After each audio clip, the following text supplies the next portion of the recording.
أعوذ بالله من الشيطان الرجيم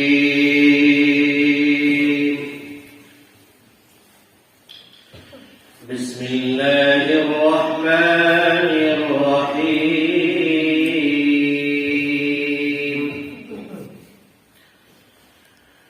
أم تقولون إن إبراهيم وإسماعيل وإسحاق ويعقوب والأسباط وكانوا هودا أو نصارى قل أأنتم أعلم أم الله ومن أظلم ممن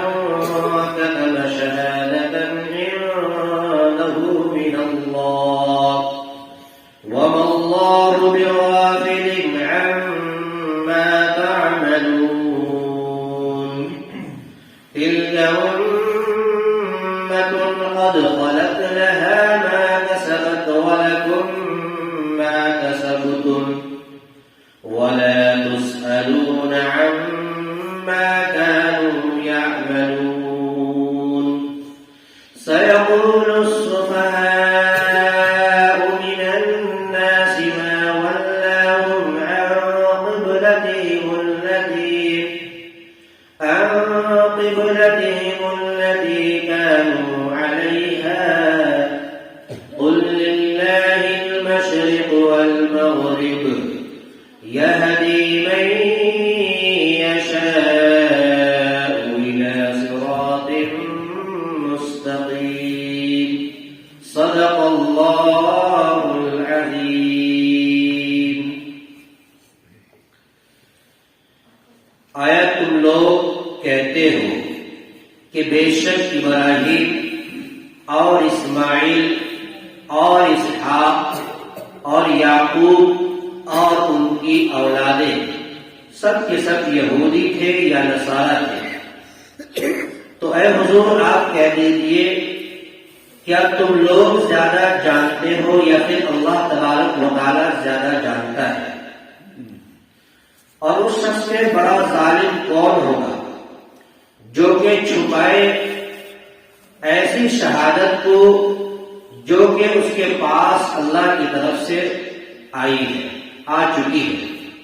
اور اللہ تبارک و تعالیٰ غافل نہیں ہے ان باتوں سے جسے تم لوگ کرتے ہو. وہ ایک جماعت، ایک امت تھی جو کہ گزر چکی، ان کے لیے وہ ہے جو انہوں نے کمایا اور تمہارے لیے وہ ہے جو تم نے کمایا. اور ان لوگوں کے بارے میں تم سے ہرگز سوال نہیں کیا جائے گا کہ وہ لوگ کیا عمل کرتے تھے.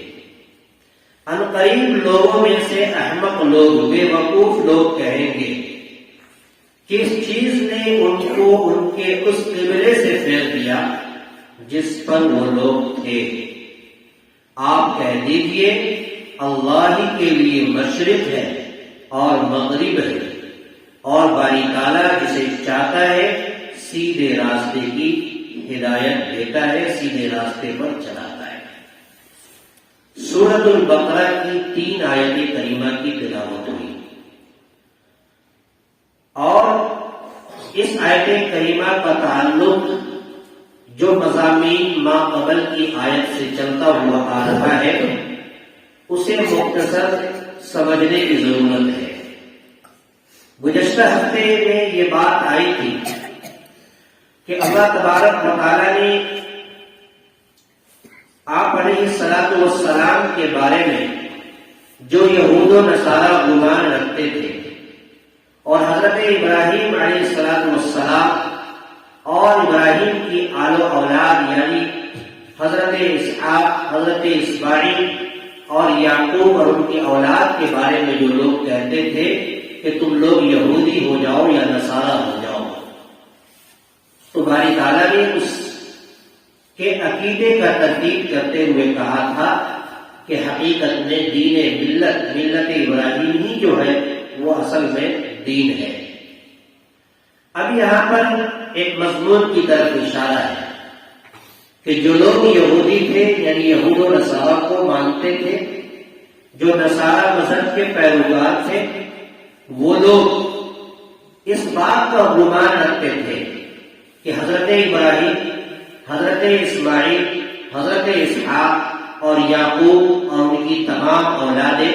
سب کے سب یہودی تھے۔ کیا تم لوگ یہی کہتے ہو کہ وہ یہودی تھے؟ نہیں، بلکہ اللہ تبارک و تعالیٰ نے ان کو ایک ایسے مذہب کا پیروکار بنایا تھا جو پچھلے ماقبل کی آیتوں میں گزرا کہ وہ ایک معبود تھے جس کی عبادت کی جاتی ہے۔ لیکن ان لوگوں کو اس بات کو کہہ کر کے کہا جا رہا ہے کہ کیا تم لوگ کہتے ہو کہ ابراہیم، اسماعیل، اسحاق اور یعقوب اور ان کی تمام اولادیں جو ہے یہودی تھے، یا پھر نصارہ لوگ کہتے ہیں کہ نصارہ تھے؟ ایسا نہیں،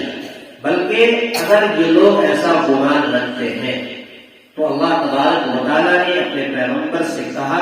کہ آپ کہہ دیجئے کہ اللہ تبارک و تعالیٰ زیادہ جانتا ہے کہ یا تم زیادہ جانتے ہو، تمہارے اندر علم ہے یا پھر باری تعالیٰ اس بات کو بہتر جانتا ہے۔ یقیناً اللہ تبارک و تعالیٰ کی ذات ہے جو بہتر جانتی ہے۔ جب اس طرح کی بات ہے تو پھر اس شخص سے بڑا ظالم کون ہو سکتا ہے جس کے پاس اللہ کی طرف سے شہادت موجود ہے، جس کے پاس اللہ تبارک و تعالیٰ کی طرف سے گواہی آ چکی ہے، اس کے باوجود بھی وہ لوگ اللہ کی گواہی کو اگر چھپاتا ہے تو اس سے بڑا ظالم کوئی نہیں ہو سکتا۔ اسی کو ومن اظلم ممن کتم سے کہا کہ اس شخص سے بڑا ظالم کون ہوگا۔ یہ اس بات کی طرف اشارہ ہے کہ اس میں یہود و نصارہ میں بھی بہت سے ایسے لوگ تھے جو توریت کے عالم تھے اور انجیل کے عالم تھے، جانتے تھے، اور انجیل اور توریت کے اندر جو اللہ تبارک و تعالیٰ نے حق باتوں کو اتارا، ان تمام باتوں کو جاننے کے باوجود بھی وہ لوگ چھپایا کرتے تھے۔ اس لیے اللہ تبارک و تعالیٰ نے اشارہ کیا کہ اس سے بڑا ظالم کوئی نہیں ہو سکتا جس کے پاس ہماری شہادت پہنچ چکی ہے، جس کے پاس ہماری گواہی پہنچ چکی ہے، اس کے باوجود بھی وہ لوگوں سے چھپا کر جو رکھتے ہیں۔ اور اللہ تبارک و تعالیٰ ان باتوں سے غافل نہیں ہے جسے تم لوگ کرتے ہو۔ اس پہلی آیت کریمہ کا خلاصہ یہ ہوا، ام تقولون، کیا تم لوگ کہتے ہو یا تم لوگ گمان رکھتے ہو، ان ابراہیم، بے شک ابراہیم، و اسماعیل اور اسماعیل، و اسحاق اور اسحاق، و یعقوب اور یعقوب علیہ الصلوۃ والتسلیم، والاسباط اور ان کی تمام اولادیں، کانوا ہودا اور نصارا، کہ وہ لوگ یہودی تھے یا نصارا تھے۔ یہاں پر ایک بات کی طرف اشارہ ہے کہ آج جو ہمارے درمیان ایک تفریق پیدا ہو رہی ہے، ایسے لوگوں سے آپ پوچھئے کیا نعوذ باللہ محمد رسول اللہ صلی اللہ علیہ وسلم دیوبندی تھے یا بریلوی تھے یا شیعہ تھے یا سنی تھے؟ یقیناً اللہ تبارک و تعالیٰ نے اہل سنت والجماعت کا پیروکار بنایا، لہذا ہمارے درمیان جو ہے اس طرح کی تفریق نہیں ہونی چاہیے، بلکہ اس کے ذریعے سے جتنا امت مسلمہ کا نقصان ہوا ہے وہ شاید اور کسی سے نہیں ہوا، جو آپ مسلکوں کے اندر بدل گئے۔ تو گویا کہ یہاں پر اللہ تبارک و تعالیٰ اس آیت کریمہ سے مثال دے کر اس بات کی طرف اشارہ کرنا چاہتے ہیں کہ آج ہمیں اور آپ کو یہ بھی سمجھنا چاہیے کہ اللہ کے رسول صلی اللہ علیہ وسلم اللہ کے محبوب تھے، اللہ کے پیغمبر تھے، اللہ کے آخری نبی تھے، آخری رسول تھے، ہم انہیں سمجھ کر کے جو ہے ان کی تابعداری کریں۔ تو وہ لوگ کہتے تھے کہ وہ لوگ یہودی تھے یا نصارہ تھے۔ قل انتم، آپ کہہ دیجئے کیا تم لوگ زیادہ جانتے ہو، اعلم ام اللہ، یا پھر اللہ تبارک و تعالیٰ زیادہ جانتا ہے۔ ومن اظلم ممن كتم شهادة عنده من اللہ، اور اس شخص سے بڑا ظالم کون ہوگا جو کہ چھپائے اس شہادت کو جو کہ اس کے پاس اللہ تبارک و تعالیٰ کی طرف سے آ چکی ہے۔ اس سے مراد یعنی یہود و نصارہ مذہب کے جو عالم ہیں وہ لوگ اس بات کو جانتے تھے کہ آخری پیغمبر کون ہے، آخری شریعت کون کیا ہے، اور حضرت ابراہیم، اسماعیل وہ کیا تھے، اس بات کو بخوبی جانتے تھے، لیکن وہ لوگ چھپایا کرتے تھے۔ وَمَا اللَّهُ بِغَافِلٍ عَمَّا تَعْمَلُونَ، اور اللہ تبارک و تعالیٰ غافل نہیں ہے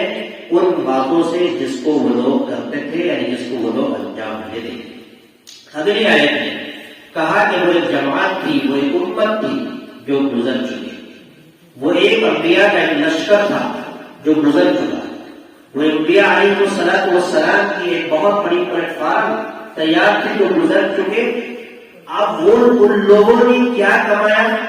جو کچھ بھی کمایا وہ ان کے لیے تھا، اور تم لوگ جو کما رہے ہو وہ تمہارے لیے ہے۔ یعنی انہوں نے جو اعمال کیا، چاہے وہ اعمال صالحہ ہو یا اعمال بد ہو، اللہ تبارک و تعالیٰ نے کے لیے پیغمبر علیہ السلام چونکہ معصوم ہوتے ہیں، لیکن اس کے باوجود بھی جو عمل ان لوگوں نے کیا وہ ان کے لیے ہے، اور جو عمل تم کرو گے وہ تمہارے لیے ہوگا۔ اور قیامت میں ہرگز تم سے اس طرح کا سوال نہیں کیا جائے گا کہ وہ لوگ کیا کرتے تھے، یہ بات تم سے نہیں پوچھا جائے گا، بلکہ معلوم یہ چلا کہ ہمارا اعمال ہمارے ساتھ اور تمہارا اعمال تمہارے ساتھ۔ اس آیت کریمہ میں یہ اشارہ تلک امۃ قد خلت لہا، کہ وہ ایک جماعت تھی جو گزر چکی، لہا ان کے لیے، ما کسبت جو کچھ ان لوگوں نے کمایا، جو کچھ ان لوگوں نے کیا، ولکم ما کسبتم، اور تمہارے لیے جو تم نے کمایا، جو تم نے عمل کیا وہ تمہارے لیے، ولا تسألون عما كانوا يعملون، اور ان لوگوں کے بارے میں تم سے ہرگز نہیں پوچھا جائے گا کہ وہ لوگ کیا کرتے تھے۔ اس لیے ہر انسان کو اپنی فکر کرنی چاہیے، اپنی اصلاح کی فکر کرنی چاہیے، اور اپنے ساتھ ساتھ جو ہے اپنے ماتحت کی بھی فکر کرنی چاہیے۔ اگلی آیت کریمہ کہ الحمدللہ ایک پارے کی تفسیر مکمل ہو چکی ہے، دوسرا پارہ یہاں سے شروع ہو رہا ہے، جس کی پہلی آیت کریمہ میں نے آپ کے سامنے پڑھا۔ اس آیت کریمہ میں ایک مضمون کی طرف اشارہ، قبلہ کے تعلق سے بات ہے کہ قبلہ اول کیا تھا، اور قبلہ کون سا مسلمانوں کا پہلا قبلہ تھا۔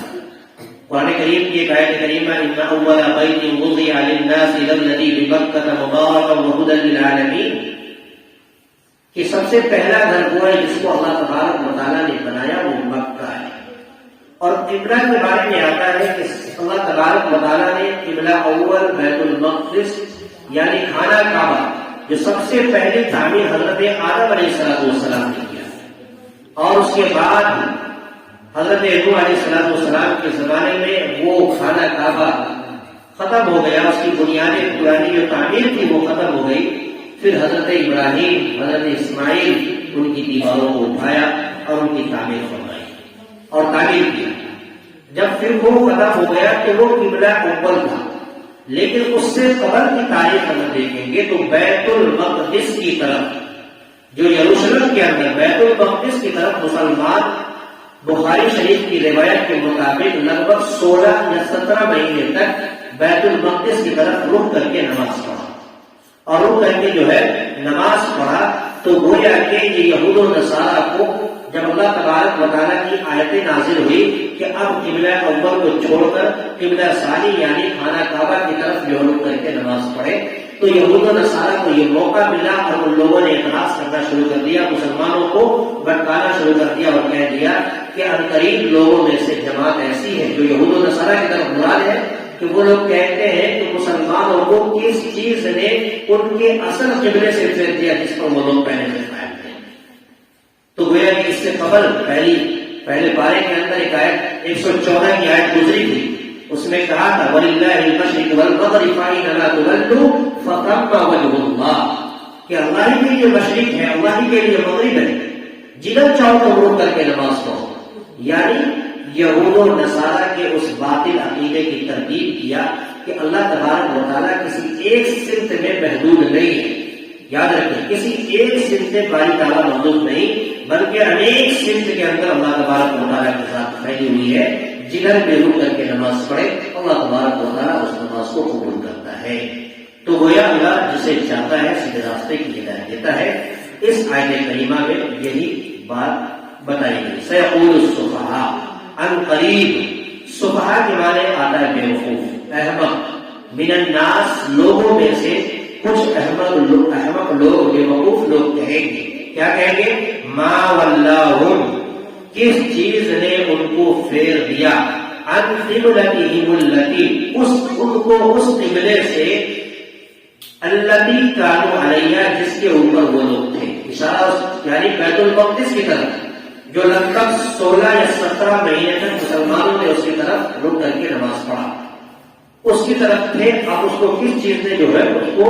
اس قبلے سے پھیر دیا. قل للہ المشرق والمغرب، وہی مضمون کو پھر دہرایا جا رہا ہے کہ آپ کہہ دیجیے اللہ ہی کے لیے مشرق ہے، اللہ ہی کے لیے مغرب ہے، ہر ایک سمت کی طرف باری تعالیٰ ہے. اللہ تبارک و تعالیٰ کسی ایک سمت میں محدود نہیں ہے، جس طرف بھی رک کر کے نماز پڑھا جائے یقیناً اللہ تبارک و تعالیٰ اسے قبول کرتا ہے. یہدی من یشاء الی صراط مستقیم، اور اللہ جس کو چاہتا ہے ہدایت دیتا ہے سیدھے راستے کی. آج کے اس درس قرآن سے، آج کے اس سبق سے ہمیں اور آپ کو یہ پیغام ملا کہ اللہ تبارک و تعالیٰ نے ہمیں اور آپ کو اس بات کی طرف اشارہ کیا ہے کہ دنیا کے اندر جتنے دن اللہ نے مقدر کیا ہے، اس مقدر کی ہوئی زندگی میں جو کچھ ہم لوگ اپنے لیے کریں گے وہ ہمارے ساتھ جائے گا، اور جو کچھ کر کے جائیں گے وہ چیز ہمارے کام آئے گی. دوسروں کے بارے میں نہیں دیکھنا کہ دوسرے کیا کر کے گئے، ان لوگوں نے کیا کیا، وہ کیا کہتے تھے، نہیں، بلکہ تمہارا عمل تمہارے ساتھ، ان کا عمل ان کے ساتھ. گویا کہ اللہ تبارک و تعالیٰ کے لیے ہمیں اور آپ کو اس طور سے زندگی گزارنا چاہیے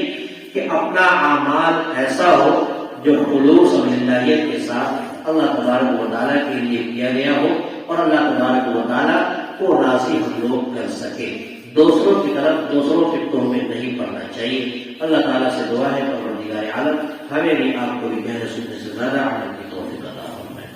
اللهم صل على سيدنا محمد وعلى ال سيدنا مولانا محمد وبارك وسلم. اللهم ربنا آتنا في الدنيا حسنة وفي الآخرة حسنة وقنا عذاب النار. ربنا ظلمنا أنفسنا وإن لم تغفر لنا وترحمنا لنكونن من الخاسرين. رب اجعلني مقيم الصلاة ومن ذريتي ربنا وتقبل دعاء. ربنا اغفر لي ولوالدي وللمؤمنين يوم يقوم الحساب. يا إله العالمين رب الكريم وعليك برحمتك يعلم. اے اللہ قرآن مقدس کا سبق پڑھا گیا، اے اللہ بہت سی باتیں کی گئی، اے اللہ جو باتیں، جو مضمون اور جو فرمان، اے اللہ تمام فرمودات پر سب کو عمل کرنے کی توفیق عطا فرما. اے اللہ آج کے اس سبق کو اپنی زندگی کا مشن بنانے کی توفیق مرحمت فرما. اے اللہ آج کے درس قرآن کی مجلس میں جو حضرات نے شرکت کیا، مولا سبوں کو قرآن سے محبت عطا فرما. اے اللہ سبوں کو قرآن کے فرمودات سے محبت عطا فرما. اے اللہ سبوں کو قرآن کی حقانیت سے محبت عطا فرما. اے اللہ کا زندگی قرآن کے فرمودات پر ہم سب کو عمل کرنے کی توفیق مرحمت فرما.